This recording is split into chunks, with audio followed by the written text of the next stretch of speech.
Hey, what's up, Dean? Super Performance. We are at the shop. Jesse's car is off the lift, moved back because all the trouble with this trans brake and reverse not working.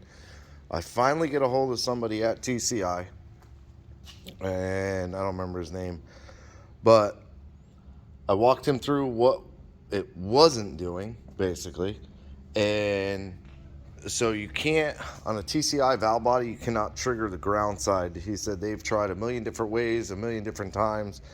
It just doesn't work. And he also said, and don't ask me why, because we can't tell you, which I thought was, an honest answer. So I'm okay with that. So my next question to him was, do you guys use like a factory solenoid in your valve body? And he said, yes, we do. So year dependent, 91 and 96 and 97 and up. Use two, they're the same, but they have different brackets and different connectors. Um, so I'll show you. These are the 91 to 96 style. These are the same across the years, pretty much. This is the lockup converter. These two change. The brackets are a little bit different, and the connectors are a little bit different. So you see this one has the clip on the top, and this has a top and side clips. So this one will accept two different style connectors. This one will only accept the one style top connector. So I went to my bin in the back, and and if you look on TCI's, both of them are side clip. So the harness I got, the right solenoid. So these position like this, basically. Yeah. So this one's that way, and that one's that way, I believe. Actually, on theirs too. Yeah. Yeah. This way. So this is the. Well, now I'm confused. His was white. I must have accidentally put his in the back. His was white, and both plugs were up, which is okay, but or I stuck his back in. Would you look at that? Yeah, I stuck his back in. Dang. But I grabbed 3 solenoids. Actually ended up grabbing 5 in total, but what I noticed with the TCI ones, the ones they use, is the brackets shift. See how these swivel? Now, I read a long time ago, these are more of the cheap style brackets, and the way his was mounted, this bracket was here, and the plug was on top. So it was very hard to get off. This one was mounted like this, and the bracket's over here for the bolt hole. Plug's hard to get off. GM does not do that. An AC Delco piece, or what you would buy as an AC Delco, whatever brand they use, the bracket is fixed, and see that little notch in the middle? You cannot twist this bracket. So what it does is positions all the connectors down like that, and it makes it more serviceable. I read that years and years and years ago, and it didn't make sense to me until I bought a cheap set of solenoids that didn't work, and the bracket swiveled, and I was able to turn this around inside. Not that that matters, but whatever. So I swapped those and jumped in the car, put the fluid back in it, jumped in the car, and kind of did the old fingers crossed, please frickin' work. And it did. It engaged reverse immediately, and then I clicked it into first, and it engaged the trans brake. So what I need to do now, what I'm going to do is, in this fuse box, there's air pump, AC compressor, and fuel pump relays. So if you see, this is the air pump. It has 3 pins in it right now. And then that, yeah, that one has 3 pins in it right now. So what I'm going to do is AC compressor and air pump. I'm going to use those two. This pink right here, one of these 2 pinks, I think it's this pink one right here. This pink is the 12 volt going down to the solenoids. So I'm going to take it off of the fuse, and I'm going to position it in whatever pin it is. I can never remember relays. It's like pin 87 or 85. That's going to be my power output from the relay. Then I'm going to take my trans brake wire from the button, which is all ground signal, so it grounds for trans brake, 2-step, and something else. So it does those functions, whatever. It sends a ground signal to them, and you can reverse them, but I'm going to keep them as a ground signal. And what I think, that's this brown wire here. So I need to get the brown wire from underneath, pull it up, and send it into the relay as the ground trigger. The other one, I'm going to feed another wire down and then pull the overdrive wire that I fed, not overdrive, lockup converter wire that I fed down. I'm going to pull that back out and bring it to over here, and that'll trigger our lockup converter. And I'll show you, once I get all the wiring done, which is what I'm going to work on right now, I'll show you in the Holly how I did the lockup settings. So yeah, I'll show it to you when I get the laptop out and hooked up and start going through everything. But I'm going to jump on this wiring real quick. Try not to make too long of a video, but jump on it and then I'll show you that. All right, so we're back, and a couple of issues later. It's actually the next day, but I got all the trans brake, lockup converter, everything is wired into the 2 relays. I already know it works. I took the car out yesterday and it definitely works. I'm not 100% positive that the lockup works, but the trans brake definitely works. Reverse works. Boost, not so much. I didn't really play with it too much, but I had already ordered a compressor and a tank, and it's in the trunk. So this should be fun, lifting a 300-pound hatch with one hand. Really? Games? Yeah, I didn't think so.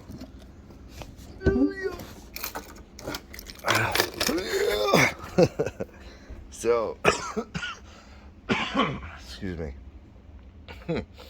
I got like a 1.5 gallon tank and a compressor kit. It's a Vixen. I don't know. It's a 200 psi compressor, 1.7 CFM, and the tank is 1.5 gallon.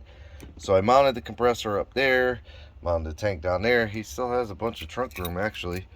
Ran the plumbing all the way up, tucked it behind. I still got to put the screws in for the panel that I made and bent it.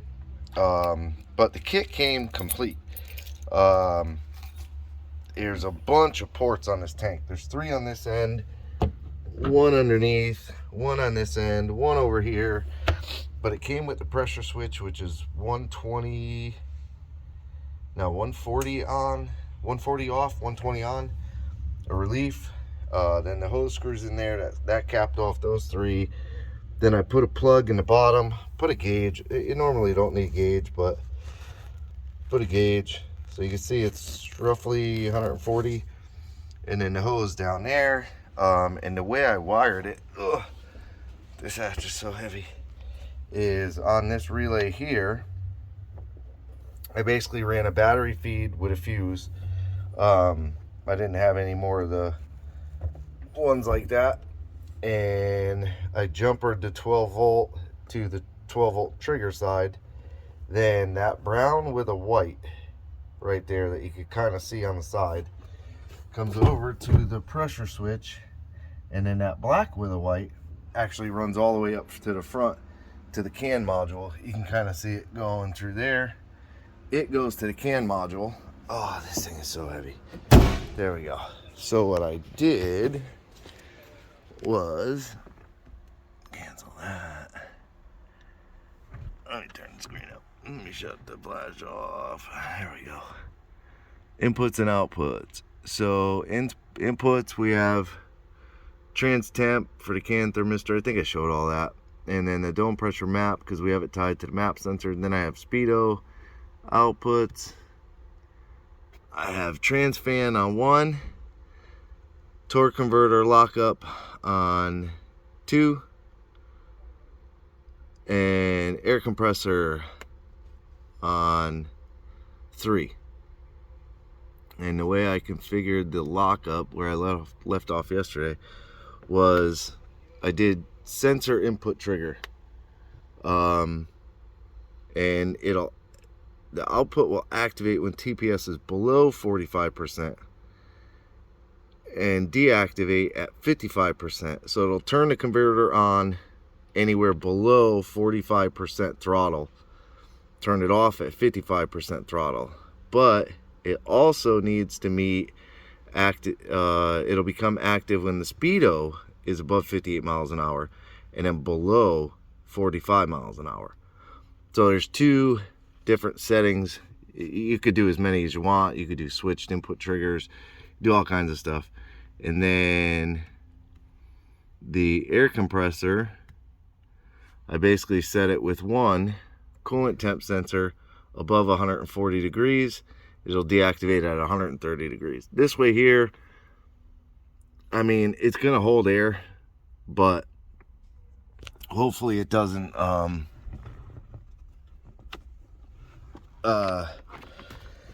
you know, it kind of prevents somebody from doing like a pull where the coolant temps aren't really that good. So what we're gonna do, we're gonna take it for a ride. There was a police officer over there, but we'll avoid him. Keys. Oh, I'm the guy that took the keys out this time.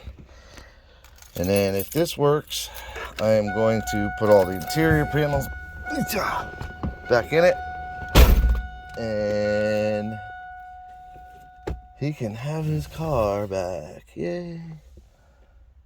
So I already had the car running to get it up to temp, make sure the compressor kicks on and does all that fancy stuff. So reverse, neutral, bang. Hold on. And basically, I'm not going to be able to record, shift, do everything without throwing you guys all over, but let's see.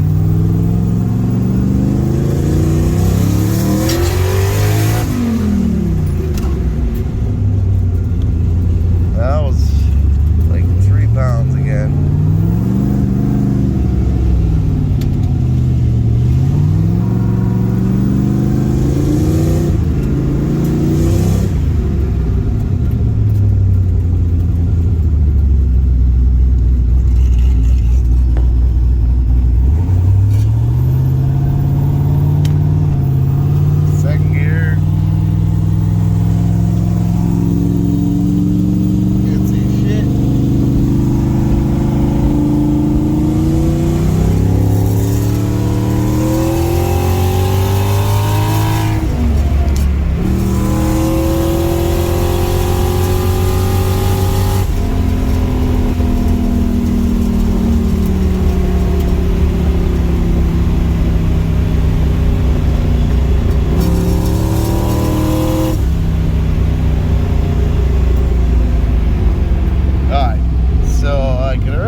funny right there, boy. Definitely works.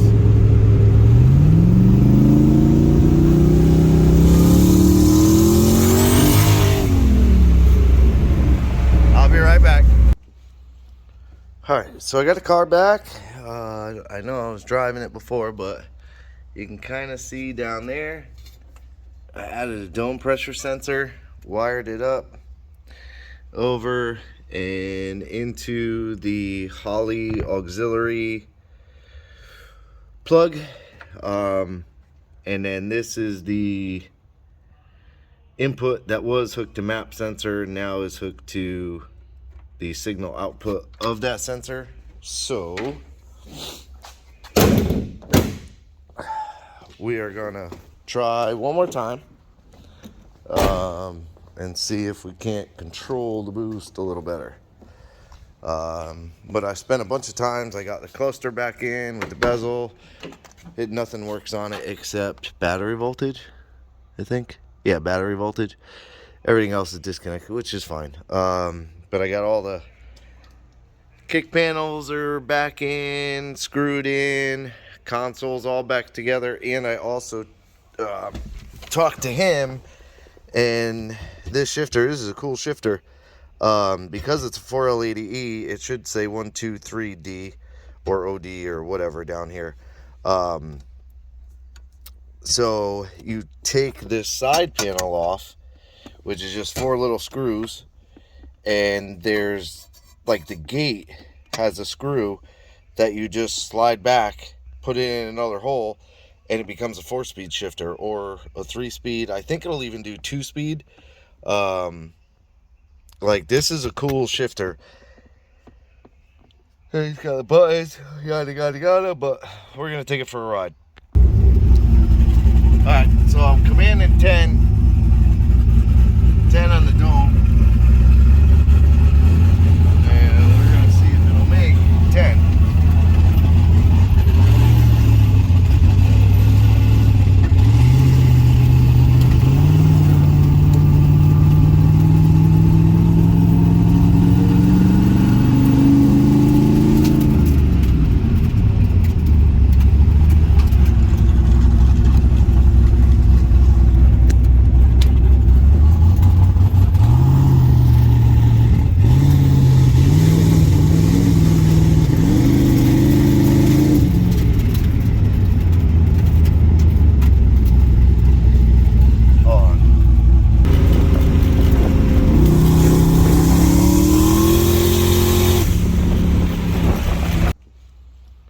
Alright, so I got the car back. I know I was driving it before, but you can kind of see down there. I added a dome pressure sensor, wired it up over and into the Holley auxiliary plug. And then this is the input that was hooked to map sensor, now is hooked to the signal output of that sensor. So we are gonna try one more time and see if we can't control the boost a little better. But I spent a bunch of times. I got the cluster back in with the bezel. Nothing works on it except battery voltage, I think. Yeah, battery voltage. Everything else is disconnected, which is fine. But I got all the kick panels are back in, screwed in, consoles all back together, and I also talked to him. And this shifter, this is a cool shifter. Because it's a 4L80E, it should say 123D or OD or whatever down here. So you take this side panel off, which is just 4 little screws, and there's like the gate has a screw that you just slide back, put it in another hole, and it becomes a 4-speed shifter or a 3-speed. I think it'll even do 2-speed. Like, this is a cool shifter. He's got the buttons, yada yada yada, but we're gonna take it for a ride. Alright, so I'm commanding 10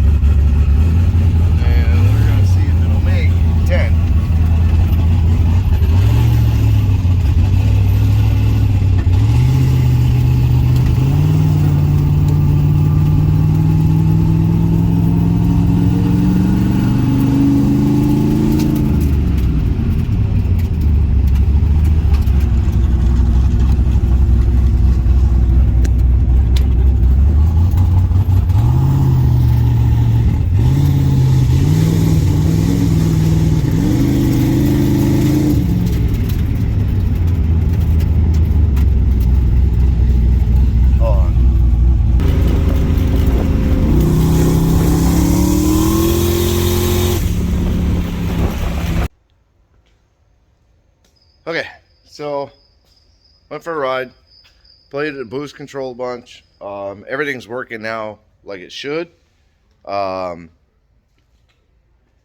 So need to play with some of the PID settings, maybe fine tune it a little bit, but it works. Car basically just, it moves, runs good.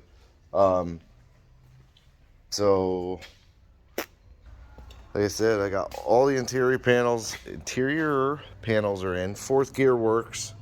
I think the lockup is working. I think the way this valve body is lockup in fourth gear only, which is fine. But I think it worked, because there was one point where it stayed pretty tight. But if not, he's got fourth gear at the very least. All the back is all done. I put a little bit of gasket around the fuel door, drilled it, and put the nutserts in, screwed it down. So the fuel door is done. All the speakers are hooked up, so now he could boom, boom, boom down the road. Yeah, I think that's it for this one, for this phase of this one. So that's it. Roll cage on the Mustang, and then a bunch of other stuff. This Silverado guy is supposed to be coming down to have a talk, because apparently I'm a storage unit for people, but ain't happening, Jeff. Now, anyways, I appreciate you watching. Like, subscribe, hit the bell to be notified of new videos, and leave me a comment. Have a good day.